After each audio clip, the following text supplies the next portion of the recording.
Senta, porque esse bafo não chegou batendo na porta com jeitinho. Chegou arrombando, com número de folha, carimbo oficial e tudo que é detalhe que o Brasil inteiro ainda não parou para ler de verdade.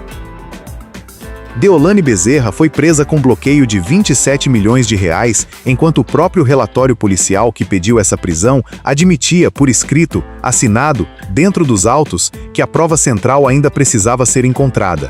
Ainda, faltava, estava lá, na mesma página que pediu para prender ela. E se você já tá com aquele frio na barriga de quem percebe que a história que chegou nos títulos e no feed não era a história completa, se inscreve nesse espaço agora mesmo, porque o que vem nos próximos minutos vai virar a sua cabeça sobre esse caso de um jeito que nenhuma manchete virou ainda. Eu prometo isso. E antes de continuar, deixa a gente ser honesta sobre uma coisa, gente. Isso aqui não é torcida, não é defesa, não é ataque. É leitura de documento, é número de folha, é data. É o próprio processo falando sobre si mesmo. E o que ele fala, quando você para ouvir devagar, é perturbador demais para continuar sendo ignorado. Se inscreve nesse espaço, porque aqui a gente não corta, não pula e não escolhe lado. A gente lê os autos. E os autos, nesse caso específico, são mais escandalosos do que qualquer coisa que saiu nos últimos meses sobre esse nome. O segundo parágrafo é onde a gente respira fundo antes de descer, porque essa história tem profundidade demais para entrar sem saber onde está pisando. Existe um advogado, gente, o Dr. Marcos Roberto Cebola, que não é amigo de Deolane, não tem contrato com a defesa oficial, não tem entrevista combinada, não tem cachê, não tem absolutamente nada a ganhar com isso, além de uma boa dose de dor de cabeça institucional. Ele simplesmente pegou as 2.000 páginas do processo, leu tudo, organizou o que encontrou e foi a público. Não com especulação, com gráfico financeiro, com número de folha, com data de protocolo. E o que ele apresentou está perturbando qualquer pessoa que para de verdade para ouvir, independente do que você pensa de Deolane como figura pública, como personalidade, como empresária, como tudo que ela representa ou deixa de representar para você. Porque a questão aqui é maior do que ela. Muito maior. E se você quer acompanhar de pertinho cada camada dessa história sem resumo e sem manchete inflada, se inscreve nesse espaço agora, porque aqui a gente não para até chegar no fundo de tudo isso. Para entender o tamanho do que o Dr. Cebola encontrou, você precisa entender como o nome de Deolane entrou nesse processo, porque o mecanismo muda tudo e ele começa de um jeito que parece banal, mas não é. Uma mulher chamada Elidiane está sendo ouvida num interrogatório comum, e no meio daquele depoimento, o promotor pergunta, de passagem entre outras perguntas, quase como se fosse detalhe de rodapé: "E os depósitos para uma advogada de nome Deolane?" Elidiane negou. Ali na hora, sem hesitar, olha nos olhos do promotor e diz que não sabe de nada. Então veio uma proposta de delação premiada, que também foi recusada. A gente vai fazer a conta juntas, tá? O nome entrou no processo por uma pergunta feita sem prova apresentada, a única pessoa presente que poderia confirmar a história negou ali mesmo, a delação foi recusada, e mesmo assim, o nome ficou. Ficou no texto. Virou parágrafo. E o parágrafo foi em frente. Que criatura, gente. Que situação estranha e perturbadora ao mesmo tempo. E de lá pra cá o inquérito foi crescendo. Crescendo muito. Crescendo por muito tempo. O delegado pediu prorrogação de prazo 33 vezes ao todo. 33. Cada pedido com o mesmo texto praticamente idêntico ao anterior. Necessidade de dilação por mais 30 dias para a continuidade das investigações. Sem especificar o que tinha mudado desde o pedido anterior, sem apontar uma novidade concreta que separasse aquele pedido específico dos 32 que vieram antes, uma formulação de copia e cola esticada por anos, gente. E o Ministério Público concordou em todas. Todas, sem questionamento, sem resistência, sem uma única vez perguntar o que exatamente ainda estava sendo investigado depois de tanto tempo assim, depois de tanto prazo, depois de tanto papel. A máquina concordou, o inquérito cresceu e o nome de Deolane foi crescendo dentro das folhas junto, cada vez mais central na narrativa que ia se formando, sem que ela tivesse sido chamada para explicar absolutamente nada em nenhum momento de todos esses anos. Nenhum momento, gente. E se você quer entender o que está de verdade acontecendo nos bastidores dessa novela que não para, se inscreve agora, porque tem muito mais camada aqui do que qualquer título mostrou até hoje. Tem explicações jurídicas para parte disso tudo, e a gente precisa ser honesta com elas, porque não é proposta nossa aqui fazer parecer que tudo é absurdo quando parte é protocolo estabelecido. O investigado é sempre o último a ser ouvido. É a regra do processo penal brasileiro, está no Código, é ensinado em qualquer faculdade de direito. Você constrói o conjunto de provas antes de chamar o suspeito, para poder fazer as perguntas certas com o material certo na mão. Faz sentido na teoria, faz sentido na prática, em muitos contextos. É assim que o sistema foi desenhado para funcionar. Mas aqui, a estranheza que o Dr. Cebola apontou com o dedo firme é específica demais para ser encoberta só pela explicação protocolar.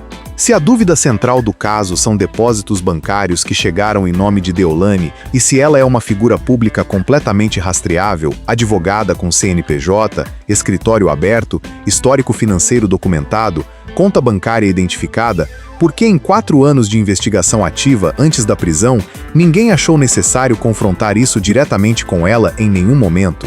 4 anos, gente. Segura o coração, porque ainda tem muito mais por vir. E os números dessa história são um escândalo por conta própria, sabe? Antes mesmo de chegar em qualquer questão jurídica mais complexa. A manchete que circulou quando Deolane foi presa falava em 27 milhões de reais movimentados. O número que assustou o Brasil inteiro, que ficou na memória de todo mundo que viu a notícia passar no feed enquanto tomava café de manhã. Só que esse número, segundo a análise detalhada do Dr. Cebola, é a soma do que entrou e do que saiu, ou seja, o mesmo dinheiro contado 2 vezes dentro do relatório. Entrada mais saída igual ao dobro do valor real. O montante de crédito seria 13 milhões, já bem diferente de 27, né, gente? E depois de aplicar os filtros que o próprio laboratório financeiro usa para separar movimentação lícita de suspeita, porque nem toda movimentação grande é ilícita, o que sobra são 7 milhões e 600 mil reais. Cada vez mais longe daquele título que todo mundo leu, e a prova concreta, aquela que você pode apontar o dedo e dizer aqui está, são 6 depósitos, 6 ao todo, totalizando R$ 24.500, e o bloqueio pedido foi de 27 milhões. Um absurdo com número de folha e tudo, gente. Mas tem mais, porque eu ainda nem cheguei na parte da prova de origem, e essa é onde o Dr. Cebola demorou mais tempo na análise, e com razão, porque ela é a mais reveladora de absolutamente tudo que está no processo. A vinculação de Deolane ao PCC, na denúncia, se resume, segundo ele, a um vídeo do YouTube de fonte anônima. Anônima, gente. Um vídeo que nunca foi periciado, nunca foi identificado com autoria verificada, nunca foi confrontado formalmente com nenhuma outra prova dentro dos autos em nenhuma fase da investigação. Sem laudo técnico, sem identificação de quem produziu aquilo. Sem análise de veracidade feita por nenhum órgão. Um vídeo do YouTube com fonte desconhecida como um dos pilares da acusação de uma mulher que hoje está presa a quase 300 quilômetros de casa. Achei um luxo, tá, gente? Achei. Luxo. Isso não é especulação do Dr. Cebola nem leitura de quem quer defender. É o que consta nos autos. A fonte é anônima e nunca foi identificada em nenhuma fase do processo. Está lá por escrito. E a máquina que pediu 33 prorrogações nunca achou tempo para identificar de onde veio aquele vídeo. Nunca. Um bafão dentro do bafo, gente. E enquanto tudo isso estava nos autos, sem que ninguém fosse a público apontar com nome, data e número de folha, o processo foi em frente. Sem parar, sem revisar, sem questionar o peso do que estava sendo usado como fundamento de uma acusação que cresceu por anos. E tem um detalhe específico que o Dr. Cebola destacou que, gente, quando você ouve, você fica quieta por 1 segundo inteiro, de verdade, porque ele é grande demais para passar rápido. Em nenhuma das provas do processo, a voz, o texto, a palavra de Deolane Bezerra aparece registrada. Nenhuma mensagem dela, nenhum áudio dela, nenhuma conversa capturada onde ela aparece, nenhuma ordem dada, nenhuma instrução trocada. O nome cresceu dentro do processo, o nome virou o eixo central da acusação, mas a pessoa por trás do nome não aparece em nenhum momento concreto do acervo probatório apresentado. E sabe qual é a palavra que aparece com mais frequência na própria denúncia, gente? Em tese. Em tese ela fez. Em tese ela participou. Em tese a movimentação indica algo. A defesa oficial explicou que o uso de em tese é absolutamente padrão em qualquer inquérito policial, porque a investigação é por natureza apurativa. Faz sentido, sim. Mas o problema que o Dr. Cebola apontou vai muito além do vocabulário, e eu tô chegando lá. E olha, antes de continuar, se você tá aqui acompanhando cada detalhe dessa novela que não para de crescer, se inscreve nesse espaço agora mesmo, porque o que ainda falta contar é o que realmente muda o peso de absolutamente tudo que você já ouviu até agora. Tudo, gente. Porque falta a parte que estava guardada numa folha específica desse processo, esperando alguém parar para ler com atenção de verdade. E a gente chegou nela. Vamos falar de Tupi Paulista, gente, porque a escolha do presídio também entrou na análise do Dr. Cebola e ela importa mais do que parece à primeira vista. Deolane foi transferida para uma penitenciária a quase 300 quilômetros de São Paulo, onde estão a família, o escritório, a equipe de defesa, tudo que ela tem de suporte real na vida cotidiana. Essa distância não é detalhe logístico menor. Ela tem peso prático direto no acesso da defesa ao cliente, na frequência de visitas possíveis, na capacidade de acompanhar o caso de pertinho com conversas presenciais que nenhuma videochamada substitui completamente. As irmãs de Deolane estão fazendo quase 700 quilômetros de carro toda semana para visitar ela. Vida e volta, toda semana, sem falta. Uma delas gravou um vídeo chegando de madrugada, depois de horas e horas na estrada, para transmitir um recado que Deolane pediu que fosse entregue pessoalmente, porque ela queria que soubessem que era ela falando. Agradecimento para cada pessoa que mandou carta, telegrama, mensagem de apoio. Ela pediu que a irmã fosse até a câmera dizer isso de boca, e a irmã foi. De noite, cansada, depois de 700 quilômetros de estrada. Independente de qualquer coisa que o processo decida, isso é família de verdade, gente. É o tipo de detalhe que você olha e não consegue fingir que não viu, que não sentiu nada. E é justamente aqui que a gente precisa guardar um número específico, porque ele vai ser importante daqui a pouco e eu não quero que você perca. Folha 7001. Guarda esse número. 11 de agosto de 2026. Data. Folha. Processo oficial. Porque é lá que mora o maior bafo dessa novela inteira. E eu ainda vou chegar lá, mas antes, você precisa ouvir o que mais o Dr. Cebola encontrou nessas páginas todas, porque sem essas camadas, o peso da folha 7001 não chega do jeito certo, não aterra como deveria aterrar. A gente aqui cuida da narrativa com cuidado, sabe? Porque bafo sem contexto é só barulho, e o que está nesses autos merece mais do que barulho, muito mais. Um absurdo merecedor de atenção real e demorada, gente. E ainda tem a questão de quem mais está dentro desse processo, e essa camada é importante porque o Dr. Lordello, advogado oficial de Deolane, fez uma crítica ao Dr. Cebola que tem peso e que a gente não pode fingir que não existe, porque ignorá-la seria fazer exatamente o que a gente critica quando critica os outros. Em nenhum momento da análise toda, o Dr. Cebola mencionou que Deolane está num processo com outras pessoas. Pessoas com passagem conhecida, com condenações transitadas, com histórico documentado e extenso. Marcola, o irmão dela, os sobrinhos, o operador financeiro Everton. O Dr. Cebola construiu a narrativa inteira como se fosse um processo apenas contra Deolane, uma mulher sozinha sendo perseguida por um inquérito vazio de provas. E isso distorce o quadro real de um jeito que não pode ficar sem ser dito, tá, gente? Apagar os corréus para fazer a defesa parecer mais poderosa é uma defesa incompleta. E incompleta não é sinônimo de errada em tudo, mas também não é o quadro completo. A gente tem que ser honesta com isso, porque aqui a gente não toma partido. A gente conta o que está nos documentos e deixa você pensar com a sua própria cabeça. Isso é o combinado. Sempre foi. Mas calma, porque eu ainda não cheguei na parte mais perturbadora dessa história toda, e foi por isso que eu pedi para você guardar aquele número de folha lá atrás. A máquina foi em frente durante todos esses anos, com todas essas fragilidades que o Dr. Cebola foi apontando uma por uma, com número de folha, com data, com gráfico financeiro, e em nenhum momento ninguém parou para olhar de perto o que estava sustentando o peso de toda aquela estrutura acusatória. E aí chegamos, gente. Chegamos no verdadeiro centro de tudo. Nesse exato momento, enquanto você está ouvindo isso, saiba que o que vem agora estava guardado naquelas páginas o tempo todo, esperando alguém parar de verdade para ler com atenção. E o bafo é o seguinte, gente. No relatório final da polícia, o documento que fundamenta toda a acusação e sustenta o pedido formal de prisão, a própria polícia escreveu que ainda faltam diligências para encontrar e apreender dados que reforcem a vinculação ilícita de Deolane ao crime. Lê de novo, devagar, porque é importante. A polícia pediu a prisão de Deolane Bezerra e no mesmo documento admitiu, por escrito, assinado, oficial, que a prova que ligaria ela concretamente ao crime ainda precisava ser encontrada. Ainda faltava.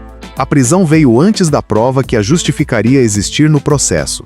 Folha 7001, 11 de agosto de 2026. Por escrito, assinado, dentro dos próprios autos. Um bafão de proporção histórica, gente, guardado naquelas páginas esperando alguém parar para ler. E se você acha que essa história toda merece apuração independente e resposta clara de quem tem obrigação de responder, se inscreve nesse espaço agora, porque aqui a gente não vai parar de acompanhar cada desdobramento. Não vai não.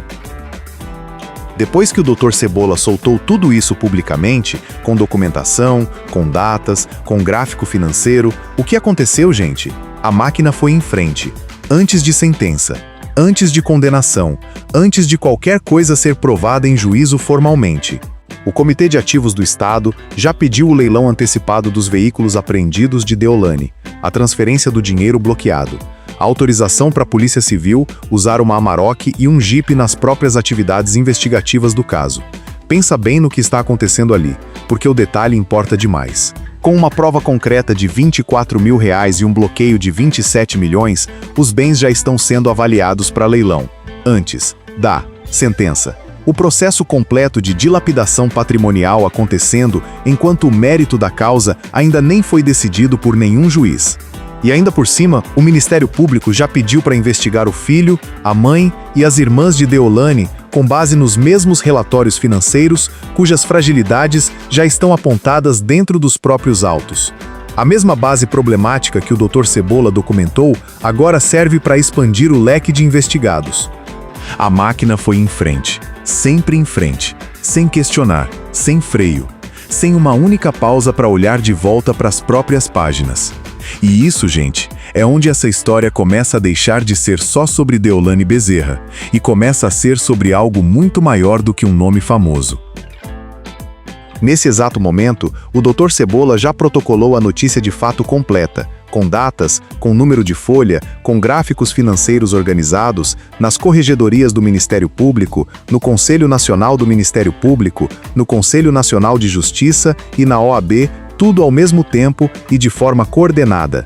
E pediu uma única coisa em troca de todo esse trabalho: apuração independente do que está nos autos. Disse, com todas as letras, que se tudo estiver correto nos documentos, a apuração confirma e encerra o assunto.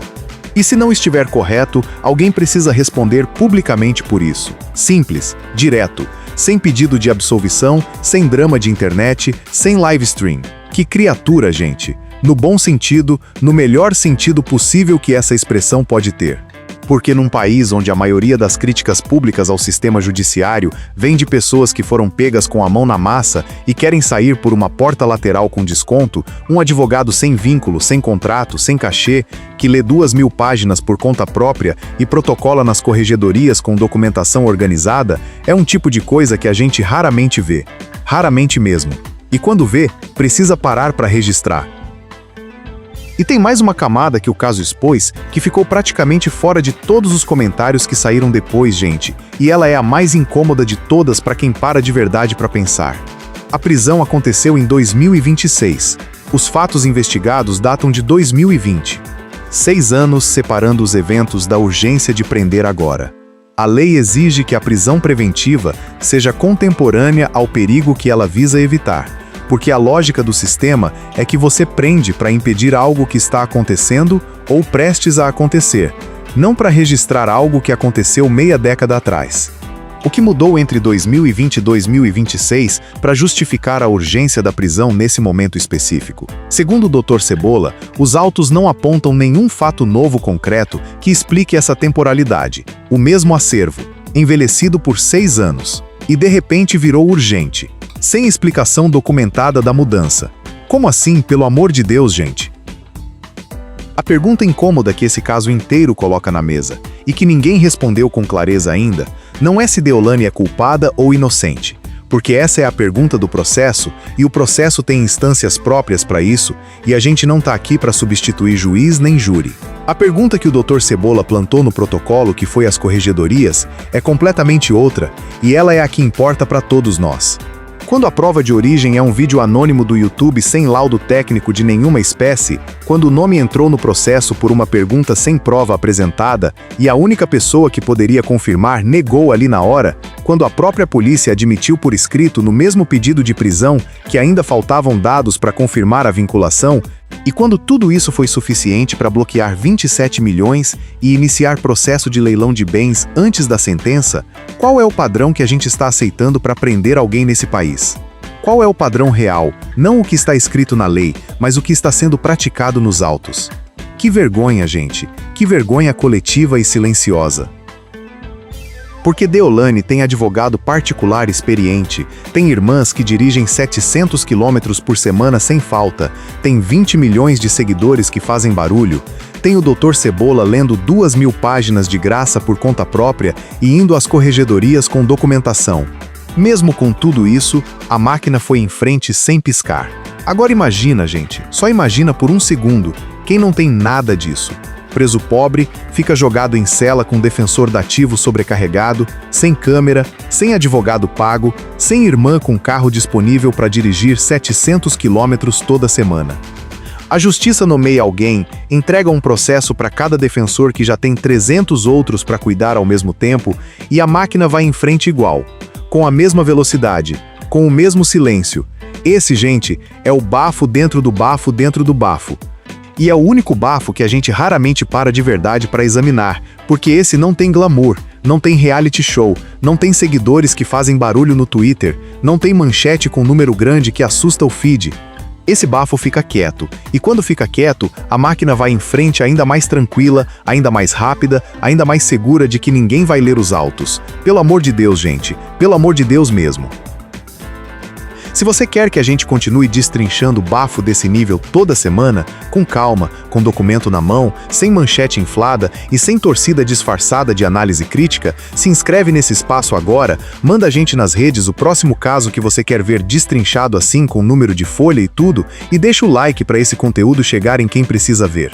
Porque aqui a gente lê os autos, e os autos nesse caso são mais perturbadores do que qualquer título que saiu até agora. Muito mais, gente. A prova que faltava, colocaram por escrito. Foram em frente assim mesmo, isso diz tudo.